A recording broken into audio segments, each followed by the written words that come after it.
Okay, back. My name's Derek. This is Mystery Hills. It's our first time going live. Be gentle, internet. I know you guys are not going to be. That's okay. That's okay. We're going to bring you some mysterious stories from around the internet, as our name says. But I want to talk first about a story that I was doing some research on that almost is too weird to believe that it's actually true. There's fact, though. It existed, it happened, it occurred. For this one, we're going to go back in history. We're going back to the time of 1518. And we're going to talk about the town that danced itself to death. So we're going to go, this is by Natasha Ishak, edited by Maggie Donahue, published in June 11th of 2022, last updated in this year to reflect the new information that we have. So we're going to talk a little bit about what this is, the town that danced itself to death. Not everybody in that town, but that's just what this mystery is known as. That's what the story is called. The evidence to back this up, let's talk about that first. Now, this is in 1518. This occurred in France, what's now modern-day Strasbourg. So knowing that, these few details give us a few ways that we can look into the validity of what's going on here. Strasbourg saw some 400 people dance uncontrollably for weeks on end, leaving as many as 100 of them dead. And again, this was in 1518. Started in July 14th, 1518, a woman named Frau Truffy from the city of Strasbourg in modern-day France left her house and began to dance. She kept going and going for hours until she finally collapsed, sweating and twitching on the ground. As if in a trance, she started dancing again, the following day and the next day after that, seemingly unable to stop. Others soon started following suit, and she was eventually joined by some 400 other locals who danced uncontrollably alongside her for 2 full months. So this wasn't an instantaneous one evening, everybody started dancing until they died. This was something that almost like an illness. In fact, they called it the madness, or the specific wording of it is the epidemic. So they called it the epidemic of the dancing plague. This actually was, like I said, it's interesting to think about this because it didn't just go from a whole group of people all under one same roof.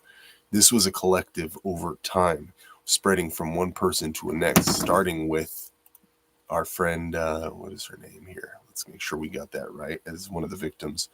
Her name was Frey, F-R-A-U, Truffy, T-R-O-F-F-E-A. So Frau, we'll call her that for now. Again, forgive me, I'm butchering it, I know, but it is what it is. I'm not good at that. But this story is amazing. I mean, just to think about that, these people started dancing and then uncontrollably. And really, this story takes a twist because there's pages to back up evidence of things that occurred at this time. Journals from some of the townsfolk that either were not affected or that were affected and got over it, because you understand 400 some people were affected by it and were dancing themselves, but only 100 people died. So that means 300 survivors have a firsthand account of what they experienced, what kind of thoughts they had, the feelings that they were emoting, what was so uncontrollable about dancing. And the interesting thing here is that even the city itself tried to get involved, tried to step in, but we have to understand the time was very much during some trepidation. We'll say that, to be very gentle with the time. It was a lot of trepidation at this point in time in the history of France, who were experiencing, vast wealth differences. You're seeing a lot of people that are starving, a lot of illness spreading around. The 1500s was actually, the during the darkest period on Earth, the year 1500. So it's interesting that this century of time is when this happened, because there's so many other things that happened during the year 1500, or in that span of 15 to 1600. Now, the historical record of the dancing plague or dancing mania, is often spotty, and surviving reports give us a window into this unusual epidemic. So after the dancing plague commenced with Frau Traufe's fervent yet joyless marathon of movement, her body eventually succumbed to severe exhaustion that left her in a deep sleep. But this cycle, much to the bewilderment of her husband and onlookers, repeated every day, no matter how bloody and bruised her feet became. Unable to summon any rational explanation, the crowds of people who witnessed Traufe's dancing suspected it was the handiwork of the devil. She had sinned, they said, and was therefore unable to resist the powers of the devil who had gained control over her body. But as quickly as some had condemned her, many townspeople began to believe that Traufe's uncontrollable movements were divine intervention.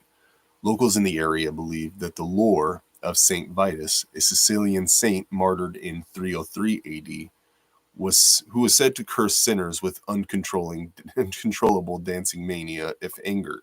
Now, this is an interesting bring into the trope here because, we if you know anything about saints, our patron saints are supposed to be vessels to speak to the Lord, not vessels of punishment. But this is interesting that this was the interpretation at the time. In 303, this Saint Vitus, cursed sinners with controllable dancing mania. Now, I wonder if there's a take by the Catholic Church on this, if there's some sort of viewpoint that they have where this becomes more of a story of proof in the divination of this. It's saying this supernatural things are occurring and it's because of God. That seems like what a Catholic Church would say. I mean, honestly, it's what's providing context to the Bible for them. I get that. The truth, though, is interesting. Makes you wonder what it is. Now, there are pictures, paintings. There's one in particular by Hendrik Hondius, based in Petersburg's 1564 drawing depicting suffering of dancers in the plague in Molenbeek. So maybe this isn't the only account in history. Now, after suffering several days of nonstop dancing and with no explanation for her uncontrollable urge, Traufe was brought to a shrine high up in the Vosges Mountains, possibly as an act of atonement for her purported sins. But it didn't put a stop to the mania. The dancing plague swiftly took over the city, and it was said that about 30 people quickly took her place and began dancing with mindless intensity in both public halls and private homes, unable to stop themselves, just like Traufe. Eventually, reports say that as many as 400 people began dancing in the streets at the dancing plague's peak. That's a word twist right there. The chaos continued for some 2 months, causing people to keel over, and sometimes even perish from heart attacks, strokes, and exhaustion. One account claims that there were upwards of 15 deaths every day when the dancing plague reached its height, and in the end, about 100 people may have died thanks to this bizarre epidemic. So think about that for a moment, folks, that as many as 400 people at the exact same time during the peaks of the plague started dancing uncontrollably, unable to tell you why, unable to express, unable to, other than just the complete focus on dancing. I mean, mysterious. Now, there are skeptics, and the skeptics of this outrageous tale have understandably questioned how exactly people could dance almost continuously for weeks on end. Now, we've got to think there's got to be some people who studied this, and in order to investigate the plausibility of the dancing plague of 1518, it's important to start by sorting through what we know to be historical fact and what we know to be hearsay. Modern historians say there is enough literature surrounding the phenomenon to corroborate that it did actually happen. Experts first uncovered the dancing plague thanks to the contemporaneous local records. So that means that there are records of this. There's lots of records by medieval physicians. In fact, they have Paracelsus. We're going to call him Paracelsus, who visited Strasbourg 8 years after the plague struck, and he chronicled this in his Opus Paramira. So that's what the opus is called that he wrote, explaining and chronicling what his experience was 8 years after that. Now that's a lot of time to pass and a story to build and in its intensity. But nonetheless, if even if we have a few deaths, it's still really weird. What more is there are copious records of the plague, that appear in the city's archives. And one of the sections of the records describes a scene, and this is a quote, folks. There's been a strange epidemic lately going amongst the folk, so that many in their madness began dancing, which they kept up day and night without interruption until they fell unconscious. Many have died of it. So a chronicle composed by the architect Daniel Specklin that's still kept in the city archives described the course of events, noting that the city council came to the conclusion that the bizarre urge to dance was the result of overheated blood in the brain. Okay. In their madness, people kept their dancing until they fell unconscious and many died. This is again a quote from the Dancing Plague in the Strasbourg archives, a quote from a newspaper. In a misguided attempt to cure the townspeople of the plague, the council imposed a counterintuitive solution. They encouraged victims to continue their dancing, perhaps in the hopes that people would inevitably tire out and safely wear themselves out of it. The council provided guild halls for the people to dance in and enlisted musicians to provide accompaniment, and, according to some sources, paid strong men to keep the dancers upright for as long as possible by lifting their exhausted bodies as they whirled around.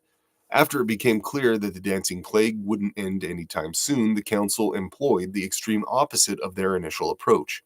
They decided that the infected people had been consumed by a holy wrath, and so penance was enforced on the town, along with the banning of the music and dancing in public.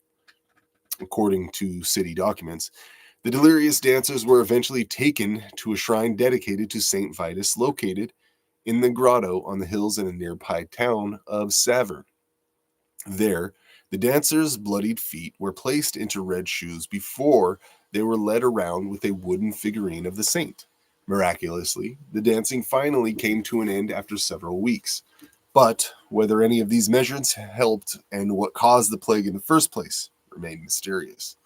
So this is interesting. So, they have accounts of even what they were doing to fight this. Their counteraction was make him dance, make the people dance, make the people get it out of their system. Dance until they can't dance anymore. There's no harm in that, right? And then, unfortunately, they found the harm. People started dying. And then it's stopped them from dancing. The same strongmen, I'm sure, were used in the exact same way, where they were put people up, prop people up, make them dance, keep them alert, keep them going, get it out of their system. Now we're putting the opposite, force them to stop, even if they fight you. I can only imagine. That's, of course, hearsay, but it's interesting. Now, 5 centuries later, historians are still unsure of what caused the dancing plague of 1518. Modern explanations vary, though one claims that the dancers suffered effects of a psychotropic mold known as ergot, which grows on damp stalks of rye and can produce a chemical similar to LSD. So this is basically everybody got on a massive drug trip from a mold that grows on rye. Maybe. I get it. That would definitely account for a lot of the different behaviors, especially the unknowing why that they're going through it, maybe detached from reality. But anybody that knows that's ever done any kind of chemicals like LSD or anything like that, the trip ends eventually. It doesn't go for months on end and continue going. Although mold exposure and mold poisoning, maybe that's something that's ought to be looked into a little bit more. But again, this is an incredibly weird way to explain that everybody was tripping on this chemical that their brain created after ingesting rye, breathing in rye, the mold spores from rye. I'm not really sure. It doesn't elaborate any further on that, but that's just something to understand is really particularly weird that this is an explanation for it. Now, it's funny, and with this one, nothing really fits. Nothing's 100%. It's all conjecture. It's all, a mystery, if you will. Threw that one in there. You said it. I did. But even though ergotism, which some say caused the Salem witch trials, so we're using this bringing on delusions and spasms, other things like that. They're also talking about symptoms of the condition include an extreme disease in blood supply, which would have made it challenging for people to dance as hard as they did. So not really fitting there. There's some holes in that one. Now, offering another theory, there's historian John Waller posited that the dancing plague was simply a symptom of medieval mass hysteria, quote unquote. Waller, author of Time to Dance and a Time to Die, The Extraordinary Story of the Dancing Plague of 1518, and the foremost expert on the subject, believes mass hysteria brought on by horrific conditions in Strasbourg at the time, extreme poverty, disease, and starvation caused the townspeople to dance from stress-induced psychosis. So that's an interesting take on it, especially from somebody who's considered to be, the foremost, expert on it. You got to think the poverty, disease, and starvation, like we talked about in the time in the 1500s, especially in France, that's a very difficult time for those people. Now, as severe as that is, thinking that a whole town of 400 people would just start dancing uncontrollably because they're pushed to the point of traumatic snapping.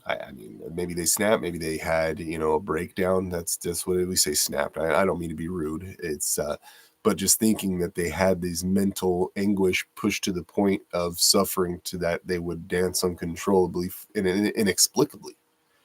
That's a little hard to believe. I'll be honest. That's hard for me to believe. The mass hysteria part of that, especially you have to believe in mass hysteria in general as it is. Mass hysteria is difficult to believe in. There's certain evidence-based stories from around the history, and we can get into more on that in another series. Mass hysteria, we'll do a whole episode of that. That sounds like fun. Evidence of mass hysteria, and maybe this one will get brought up again. But this is an interesting thing to think about. If you believe in mass hysteria, this would just completely fit nicely in there, because mass hysteria is kind of this amorphous blob of an explanation of the human condition, saying that all these people believed it all at once. They fed into each other's psychosis of it and basically turned the hallucination real. This is again rudimentary, but it's still pretty basic. Basically, that's what they're saying with mass hysteria. So that's a tough one to swallow. Now, he also argued that the collective psychosis was possibly exacerbated by the supernatural beliefs common in the region, namely the lore surrounding Saint Vitus and his dance-inducing powers. There had been previously at least 10 other outbreaks of inexplicable dancing mania centuries before the events at Strasbourg took place. Now that is an interesting snippet there, because wondering why, where are these other events that took place? I'm going to have to look that up now. According to the sociologist Robert Bartholomew, these plagues could see. Okay, this is not relevant. Remix. According to sociologist Robert Bartholomew, these plagues and could see dancers parading around naked, making obscene gestures, and even fornicating in public or acting like barnyard animals. Dancers could also become violent towards observers if they did not join in. All of these examples of dancing mania took root in towns near the River Rhine, where the legend of St. Vitus was strongest. Waller cited the theory of environment of belief proposed by U.S. anthropologist Erica Boruinen, not even going to fucking go there. Sorry, guys. Which argues that supposed spirit possessions occur primarily where supernatural ideas are taken seriously. So that's an interesting element of this as well. So we're going to go into this theory right now as to why this all of these different dancing mania events looks like they're tied to this area of River Rhine, where the legend of Saint Vitus was strongest. Or did he actually exist and actually had this power to make people dance uncontrollably and existed in that area? Stuff's hard to believe. In the world that we live in, there's not a whole lot of magic left to where things happen. There's a lot of explanation to things. So thinking that there's some sort of supernatural thing, or did this person have an incredible control over frequencies? that our minds still hadn't developed the idea of understanding yet. Maybe he was able to control frequencies and had an instrument that was able to make people dance uncontrollably because he found a frequency that just triggered within our brains. Who knows? This is all, again, throwing noodles at a wall. Let's see what sticks. Now, this in turn encourages believers to enter a dissociative mental state in which their normal consciousness is disabled, causing them to carry out irrational physical acts. The cultural norm of believing in a higher power, Waller continued, made people susceptible to adopt extreme behaviors spurred by the dissociative state of others. If the dancing mania really was a case of mass psychogenic illness, we can also see why it engulfed so many people. Few acts could have been more conducive to triggering an all-out psychic epidemic than the counselor's decision to corral the dancers into the most public parts of the city, Waller wrote in The Guardian. Their visibility ensured that the other city folk were rendered susceptible as their minds dwelt on their own sins and the possibility that they might be next. So this is saying that another idea is maybe the town that decided to put these folk right in the middle of town square, right in front of everybody else so that they could atone for their sins, made other people think, oh, I need to atone for my sins. And the next thing they know, they start thinking about their sins. What if he gets me next? What if he gets me next? They're dwelling on these thoughts. This psychosis takes over. Then they start dancing to get rid of their sins. And those that have sinned most dance to death. Apparently, I don't know, guys. It gets a little dark there when you think about that 100 people died from this now. If you're really serious, if you want to stick around that number and be very, very specific, that 100 people dying after this, after 400 people were affected, that's 1 in 3 or 1 in 4. That's fucking ridiculous numbers right there. 1 in 4 people dying from dancing. And that means all these other people that were dancing, probably, survivors, had definitely like bruised, bloody feet and all that, injuries nonetheless. So it's crazy. Now, if Waller's theory of a mass psychological illness does indeed explain the dancing plague, it's a prime and terrifying example of how the human mind and body can work together to create chaos. So, what's your thoughts on it? Now, I do want to give credit to this because this is a very well written by Natasha Ishak, Natasha In fact, I'm going to share my screen real quick to make sure that you can see the editor and author, because this was just, so well written. I really did like that. Let's this to make sure you guys can see. This is author Natasha Ishak and Maggie Donahue. Both of these people are real people. You can find them. So if you have questions about this story or more, definitely go talk to them, as this was a very well written piece. But the thing is, guys, if you look more on the internet, I just like being able to go over that story specifically because it was there. This is real. This is something that occurred out there. You can look up. There are more instances of this. There's historical documents that you can trace back to. Details are sketchy. They change from person to person and account to account. But man, this is interesting that this thing happened. What are your thoughts on it? Did people die because of a mold spore that took over and created this kind of psychosis? Or was this bred of mass hysteria? How many instances in our history are we going to attribute to mass hysteria? Is this something that people are using as a crutch? Or is mass hysteria really just out there waiting for the susceptible minds of a broken or fragile human psyche? We know that in the year 1518, it was a dark time, especially in France.